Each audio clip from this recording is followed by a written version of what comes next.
హాజరు ఎలా ఉన్నారు? ఇప్పుడు మనం నాన్ వెజ్ అని గుడ్డ లిప్ప తీసి నడి రోడ్డు మీద నిలబడిపోతున్నాం. లేచిపోతుంది కాబట్టి రూపాయి బ్లేడ్ పెట్టుకుని కట్ చేసేసుకోండి మిషన్. అసలు ఈ మాట్లాడండి మొత్తానికి 14 years అమ్మాయిని వేసానంటాం.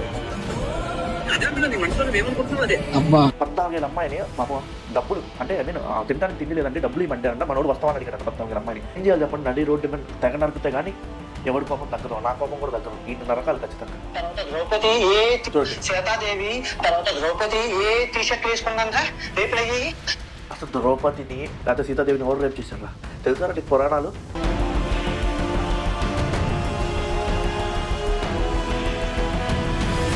మన ఇక్కడ లేడు కదా, ఇక్కడ ఉంటే అదే చేసేవాడిని. వాడు అక్కడ దేశంలో ఉన్నాడు కాబట్టి వాడిని అలా మన వీడియోలన్నా బయట పెడతాం. ఎందుకంటే వాడంత దరిద్రుడు, వాడంత పొరమొక్కు, వాడంత వెధవ ఈ ప్రపంచంలో ఎవరు లేడండి. అంత ఎదవ కంటెంట్ క్రియేటర్ అంటాం కూడా వాడిని ఏమని పిలవాలో నాకు అర్థం కావట్లేదు. మీరే కామెంట్ బాక్స్లో కామెంట్ చేయండి. అర్థమైందా?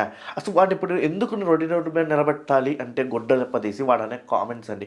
వాడేదో అమ్మాయిల గురించి పద్ధతిలా మాట్లాడుతున్నాడు కదా. సో వాడిని ఇప్పుడు నేను బయట పెడతాను. వాడి నిజ స్వరూపం మొత్తం ఇప్పుడు నేను బయట పెడతాను నా కొడుకుది. మీకు వీడిని నేను ఎప్పటి నుంచి ఫాలో అవుతున్నానంటే అండి, వీడంతే కోపం కూడా ఎందుకో చెప్తే ఎప్పటి నుంచి వీడి కోసం ఒక వీడియో కూడా చేస్తే ఆ వీడియో డిలీట్ అయ్యేంతసేపు కింద కామెంట్స్ అమ్మడా బుద్ధులు తిట్టాను నన్ను. వాడు వెదవరా, వాడికి తెలియదు, వాడు బెట్టింగ్ అనే ఒక రూపంతో వాడు ఫాలోవర్స్ డబ్బులు సంపాదించుకుంటున్నాడు రా, అదొక నెపరా. వాడు బెట్టింగ్ యాప్స్లో దగ్గర డబ్బులు తీసుకొని కావాలని నెగిటివ్ ప్రచారం గుర్తుపెట్టుకొని, పాజిటివ్ ప్రచారం కన్నా నెగిటివ్ ప్రచారం చాలా ఫాస్ట్గా వెళ్తుంది. వాడు అదే చేశాడు, వాడు అదే చేస్తున్నాడు కూడా. ఇప్పుడు కూడా అంతే. వాడు ఛానల్ ట్రావెలింగ్ ఛానల్, కానీ వాడు చేసే పనులు ఏంటంటే ఏ ఒక్క ట్రావెల్ యూట్యూబర్ అయినా సరే, కంటెంట్ క్రియేటర్ అయినా సరే ఇలాంటి టాపిక్స్ మేము చేస్తారా? ఫ్యాట్స్ ఛానల్స్ లేకపోతే వేరే ఒక నార్మల్ యూట్యూబ్ బ్లాగర్స్ చేస్తారు, కానీ ఇలాంటి వాడు చేస్తారు. ఎవరు చేశారండి? రవి తెలుగు ట్రావెలర్ కానీ, లేకపోతే ఉమా తెలుగు ట్రావెలర్ కానీ, విహారీ పిల్ల కానీ చాలామంది మంచి జెన్యూన్ కంటెంట్ క్రియేటర్స్ ఉన్నారండి. ఐఎమ్ ఫ్యాన్ ఆఫ్ ట్రావెలింగ్ అండి. ఎక్కడికో పోతున్నాం కానీ నా గురించి కాదు. ఇప్పుడు వాడిని నడి రోడ్డు మీద బట్టలు లేకుండా నిలబెట్టాలి కాబట్టి వాడి గురించి నేను ఇప్పుడు కొన్ని నిజాలు బయట పెడతాను. వాడు నిన్న మొన్న చేసిన వీడియోస్లో లైవ్ కూడా పెట్టాడు కదా. ఇప్పుడు వాడి నిజ స్వరూపాన్ని బయట పెడతా. వాడు నిన్న ఏమేమి కామెంట్స్ చేశాడు వినండి ఒకసారి. తర్వాత ద్రౌపది చూడండి, సీతాదేవి తర్వాత ద్రౌపది ఏ టీ షర్ట్ వేసుకున్నారా రేపు అయ్యి. అసలు ద్రౌపదిని లేకపోతే సీతాదేవిని ఎవరు రేపు చేశారా తెలుసా నీకు? పురాణాలు తెలుసా నీకు? రామాయణం నీకు తెలుసా? అసలుకి ఎవరు రేపు చేశాడు? సీతాదేవిని రావణ టచ్ కూడా చేయలేదు. లంక దగ్గరికి తీసుకెళ్ళిన తర్వాత టచ్ కూడా చేయలేదు. ఆ అంగీకరిస్తేనే నేను చేసుకుంటా అన్నాడు, అంతే తప్ప అసలు నువ్వు సీతాదేవి గురించి మాట్లాడే స్థాయారా అనేది అసలు మన స్థాయారా? మన స్థాయి ఏంటి? పురాణాలని మనం లెక్కించే స్థాయిలో పుట్టావా? నువ్వు ఒక హిందువు అని చెప్పుకుంటావు కదా. అసలు వాళ్ళతో పోలికేంటారు నీకు? ఇంకో వీడియో చూద్దాం. ఇది ఈ గరికపాటి నరసింహారావు గారు ఏమంటారంటే, టీ షర్ట్ అమ్మాయిలు వేసుకుంటే మాకు మూడు వచ్చేస్తుంది, అమ్మాయిలు జీన్ ప్యాంట్లు టీ షర్ట్లు వేసుకోకూడదు, పద్ధతిగా చీర కట్టేసుకోవాలి. ఈ శివాజీ అంటున్నారు. గరికపాటి నరసింహారావు గారికి మీకు మూడు వస్తుంది, ఎందుకంటే ఉప్పు కారం తింటున్నారు కాబట్టి. 65 సంవత్సరాల్లో మీ శివుడి లేచిపోతుంది కాబట్టి రూపాయి బ్లేడ్ పెట్టుకుని కట్ చేసేసుకోండి మిషన్. అసలు వీడు మాట్లాడండి 25 మిలియన్ సబ్స్క్రైబర్స్ ఉన్నారు. Sorry 2.5 million subscribers. అంతమంది అంటే 20 లక్షల పైగా సబ్స్క్రైబర్స్ ఉన్న ఒక కంటెంట్ క్రియేటర్ నువ్వు ఎంత బాధ్యతగా ఉండాలి తెలుసా? నువ్వు మాట్లాడి గరిపగా అసలు ఆయన స్థాయి ఏంటి? ఆయన ప్రతిదీ సర్కాస్టిక్గా జనాలకు అర్థమయ్యేటట్టు మాట్లాడతారండి. చాగంటి గారు ఒకలాగా మాట్లాడతారు డివోషనల్గా, గరికపాటి గారు ఒకలాగా మాట్లాడతారు. నీ స్టేచర్ ఎంత? అసలు గరికపాటి గారు ఆయన చూసిన వామ్మో, అసలుకి ఈయన ఏం చేయాలి చెప్పండి? నడి రోడ్డు మీద తెగ నరికితే కానీ ఎవడి కోపం తగ్గదు, నా కోపం కూడా తగ్గదు. ఈయన నరకాలు ఖచ్చితంగా. శివాజీ నీకు కూడా ప్రాబ్లం. వీడు శివాజీ నీ మాట అన్నాడు కదా, వీడు మళ్ళీ ఇంకో వీడియో తీశాడు. అంటే శివాజీ ఒకప్పుడు నాన్ వెజ్ని పొగిడాడు అనమాట. పొగిడగానే ఆ వీడియో వీడికి కనబడ్డది. ఇప్పుడు కనబడినా వీడేమన్నాడో నేను తర్వాత పెడతాను. వీడు మళ్ళీ సారీ కూడా చెప్పాడు శివాజీకి. వీడు మెంటలోడు కదా, మర్చిపోయా. అమ్మాయిలు నాకైతే ప్రాబ్లం లేదు, వాళ్ళు ఎలా ఉన్నా నేను చూసి మగవాడిగా ఆనందిస్తాను. వీడి బాధ ఫస్ట్ నుంచి ఏంటంటే వీడికి ఏమి అక్కడ వీడు ఫుల్గా డ్రెస్ వేసుకుంటే వీడికి నేత్రానందం ఉన్నదని వీడి బాధ. అదే ఇప్పటి తిరిగితే హ్యాపీగా చూడొచ్చు కదా. అది వీడి బాధ. వీడి ప్రాబ్లమే ఇది. వీడి ప్రాబ్లం ఏంటంటే అమ్మాయిని ఇప్పుకొని తిరిగితే చూద్దామని. వీడి ప్రాబ్లమే ఇది. ఎవరికైతే ప్రాబ్లం ఉంది, ఇక్కడ ప్రాబ్లం దేంతో వస్తుంది? మీ సుల్లితోనే వస్తుంది. సుల్లి కట్ చేసేసుకుంటే ప్రాబ్లమే లేదు కదా. ఇప్పుడు వీడిది కట్ చేయాలి కదా అందరు కలిసి. ఇప్పుడు వీడిదే కదా కట్ చేయాల్సింది అందరు కలిసి. వాళ్ళ కంఫర్ట్ కోసం వాళ్ళు ఉంటున్నారు. ఇండియా వస్తే కన్నా బయట నుండి ఉండడమే శ్రీరామ రక్ష దేశానికి. నేను బయట నుండి అన్ని సాధిస్తాను చూడు. ఏం సాధించావు నువ్వు? ఇంతవరకు ఏం సాధించావు? అందరి మీద నోరు వేసుకొని పడిపోవడం తప్ప నువ్వేం సాధించావు? అందరు అమ్మల్ని తిట్టడం తప్పక, అందరు ఆడవాళ్ళని తిట్టడం తప్పక. అంటే అమ్మలేంది వీడికి బూతు రాదు, వీడి సాధించినట్టు. బయట నుండే సాధిస్తాను. అసలు నీ వీడియోలో కంటెంట్ ఉంటుందారా? నీ మాటలు తప్ప, నీ బూతులు తప్ప, నీ తమ్ములైన్స్లో ఉన్న అదే ఆడవాళ్ళని హేళన చేయడం తప్ప నీ వీడియోస్లో కంటెంట్ ఉంటుందా? నేను నిన్ను ఫాలో అయితే ఎవరు ఫాలో అవ్వరు. అన్ని వీడియోస్ చూసాను నీకు. ఏది షిప్లో ఫస్ట్ షిప్ వీడియో కదా నీకు హైలైట్ అయింది. అప్పటి నుంచి అంతకన్నా ముందు నుంచే నువ్వు ఏదో రెస్టారెంట్ ముందు కూర్చొని కూడా చెప్పావు. నాకు ఆ పై కూడా గుర్తున్నాయి. తలా కిందులుగా తపస్సు చేసి ఒక్క లాభం చెప్పి ఇండియా రావడానికి. పొల్యూషన్ అన్ని పొల్యూషన్ బొక్క అంట. ఇండియాకి వస్తే పొల్యూషన్ అంట. నాకైతే పెద్ద కనిపించట్లేదు. ఇప్పుడు పొల్యూషన్ లేని, ఇప్పుడు ఢిల్లీ ఒక్కటి పోల్చుకొని, లేకపోతే బెంగళూరు, లేకపోతే ఎక్కువ ట్రాఫిక్ ఉన్న చోట పొల్యూషను మంచు అంతా కలిపి కనపడుతుంది. జనాభా ఎక్కువ ఉంటారు కాబట్టి అక్కడ అందరూ బైకులు కార్లు వేసుకుని వెళ్తారు కాబట్టి, జాబ్ హోల్డర్స్ ఎక్కువ ఉన్నారు కాబట్టి. మరి పల్లెటూరులో ఏముంది? నువ్వు రావచ్చు కదా పల్లెటూరులో అసలు పొల్యూషన్ ఉంటుంది, ఇంకా హ్యాపీగా ఉంటుంది. మన దేశంలో ఉన్నంత పల్లెటూళ్ళు స్వచ్ఛందంగా ఏ దేశంలో ఉంటాయి అది కూడా తెలియదు నా కొడుక్కి. అంటే వీడికి ఇండియాకి వస్తే పిచ్చకొట్టుడు కొడతారు. పిచ్చకొట్టు అన్నీ ఊడిపోయేటట్టు కొడతారు. ఇందా చెప్పాడు కదా కోస్తారని, అది కూడా కోస్తారు. ఇది దరిద్రం.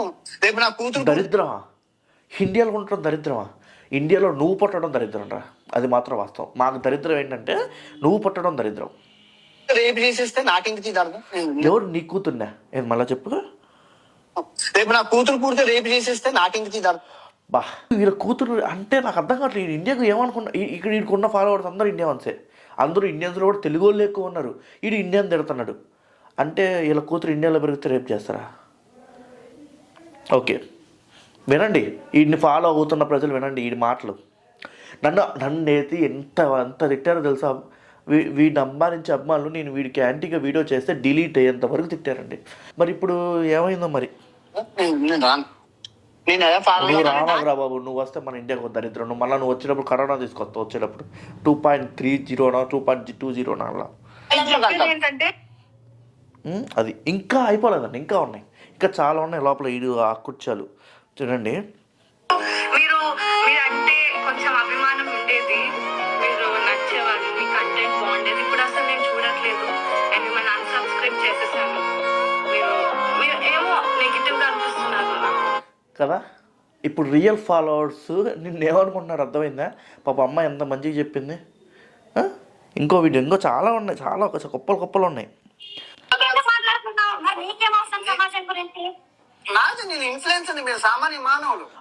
ఇన్ఫ్లుయెన్సర్ ఆడ వీడియో పెద్ద తోపు అన్నట్టు. ఇన్ఫ్లుయెన్సర్ అయితే ఈడేది ఎక్కడ నుంచి దిగొచ్చిండే ఏంటి నాకు అర్థం కాదు.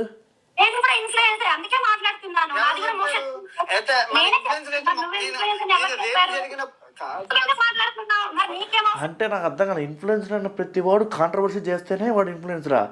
నిజాయితీగా కంటెంట్ ఇస్తే నీ ఇన్ఫ్లుయెన్సర్ కదా. అంటే విఆర్ ఫ్యాడ్స్ లేకపోతే హే చూడ వీళ్ళందరూ కాంట్రవర్సీని ఎక్స్ప్లెయిన్ చేస్తారా, కాంట్రవర్సీని క్రియేట్ చేయరు. ఈడొచ్చాడండి పెద్ద పూకు.